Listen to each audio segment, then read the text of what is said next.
সদ্গ্রন্থ পাঠ। বিবেকানন্দ চরিত এই পুস্তকের আজকে আচার্য বিবেকানন্দ এই অধ্যায়ের 135তম পর্ব পাঠ করছি।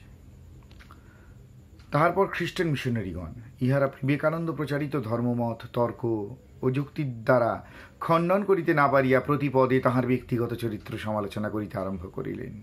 যে কেহ তাহার বন্ধু হইল তাহাকেই শত্রু করিতে চেষ্টা করিতে লাগিলেন। হয়তো কোনো পরিবারের ধর্ম উপদেশ দিবার জন্য স্বামীজি আহত হইয়াছেন।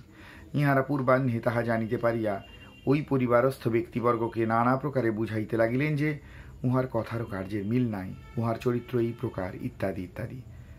তাহারা সেই সব কথা শুনিয়া কেহ বা পত্র লিখিয়া নিমন্ত্রণ প্রত্যাখ্যান করিতেন। কোন স্থানে স্বামীজি গিয়া দেখিতেন যে বাড়ির লোকজন দ্বারুদ্ধ করিয়া অন্যত্র চলিয়া গিয়াছে। আবার এমন ঘটনা ঘটিত যে ওই সকল ব্যক্তি নিজেদের ভুল স্বীকার করিয়া স্বামীজির নিকট আসিয়া অনুতাপ করিত। স্বামীজির আমেরিকান শিষ্য ও শিষ্যাগণের মধ্যে এরকম ব্যক্তির সংখ্যা নিতান্ত অল্প নহে। যাহা হোক, এই মিশনারি প্রভুগণ প্রকারান্তরে স্বামীজির প্রচার কার্যের সুবিধাই করিয়া দিয়াছেন। কিন্তু নিউ ইয়র্কে ধর্মপ্রচার কার্যে প্রবৃত্ত হইবার পূর্বে স্বামীজিকে অপর এক প্রবলতম প্রতিদ্বন্দ্বী পক্ষের সম্মুখীন হইতে হইল। ইহারা আমেরিকার লব্ধ প্রতিষ্ঠিত স্বাধীন চিন্তাবাদী ফ্রি থিঙ্কার্স।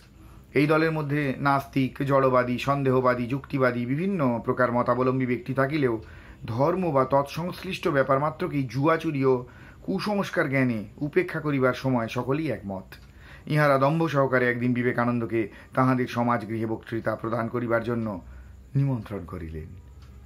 স্বামীজি তাহাদিগের উত্থাপিত যুক্তিগুলি খণ্ডন করিয়া অদ্বৈতবাদের শ্রেষ্ঠতা প্রতিপন্ন করিলেন।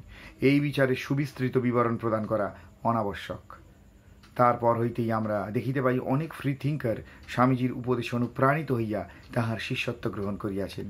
ফ্রি থিঙ্কারগণ নীরব হইবার পর এই বিবেকানন্দের প্রচার কার্য নির্বিঘ্নে ক্ষিপ্রতার সহিত প্রসার লাভ করিয়াছিল। ইহা হইতে অনুমান করা যায় বিবেকানন্দের প্রচার কার্যের ইতিহাসে ইহা সুপ্রসিদ্ধ ঘটনা। স্বামীজি ধর্ম প্রচার কল্পে পাশ্চাত্য দেশে গমনের কারণ সম্বন্ধে আমরা ইতপূর্বে যথাস্থানে অনেক কথাই বলিয়াছি। তথাপি আর একটি কথা এ স্থলে একান্ত আবশ্যক বলিয়া বোধ হইতেছে। একদল লোক বলেন হিন্দু ধর্ম কোনোদিনই প্রচারশীল ধর্ম নয় এবং বিবেকানন্দের আমেরিকা বা পাশ্চাত্য দেশে গমন ঐতিহাসিকের দৃষ্টি দিয়া দেখিলে রামমোহন ও কেশবচন্দ্রের অনুকরণ মাত্র। ইহাদের মধ্যে অনেকে আবার বিবেকানন্দের মধ্যে রামমোহন ও কেশবচন্দ্রের বহু প্রভাবও দেখিতে পান। বিবেকানন্দের পাশ্চাত্য দেশে গমন সম্বন্ধে ঐতিহাসিকের দৃষ্টি যদি কেবলমাত্র ব্যক্তিবিশেষের অনুকরণ রূপে দেখিয়াই ক্ষান্ত না হইত, তাহা হইলে দেখিত নিখিল ধর্মমত সমূহের জননীস্বরূপা ভারতবর্ষ বহুবার জগৎকে তাহার আধ্যাত্মিক তত্ত্ব দান করিয়াছে। দেখিত যখন কোনো শক্তিমান জাতি জাগ্রত হইয়া পৃথিবীকে এক অখণ্ড রাজনৈতিক সূত্রে বাঁধিবার জন্য প্রয়াসী হইয়াছে, তখন সেই সূত্র অবলম্বন করিয়া ভারতীয় চিন্তাসমূহ সমগ্র জগতে ছড়াইয়া পড়িয়াছে।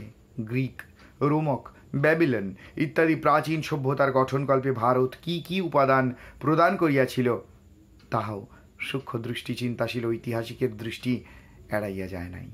বৌদ্ধ ধর্মের জগৎ উপপ্লাবন, অশোকের ধর্মপ্রচারক প্রেরণ ইহাও ঐতিহাসিক ঘটনা। ঠিক সেই কারণেই যখন তম ভাববহুল রজশক্তি সহায়ে বলদৃপ্ত পাশ্চাত্য জাতিসমূহ জাতিগত স্বার্থ সাধনে উদ্বুদ্ধ হইয়া সমগ্র জগতে এক যোগসূত্র স্থাপন করিয়াছিল, তখন বহুদিবস পরে ভারত এই অভিনব সভ্যতা ভাণ্ডারে স্বীয় যুগ যুগান্তরের সঞ্চিত চিন্তাসমূহ দিবার জন্য প্রস্তুত হইল।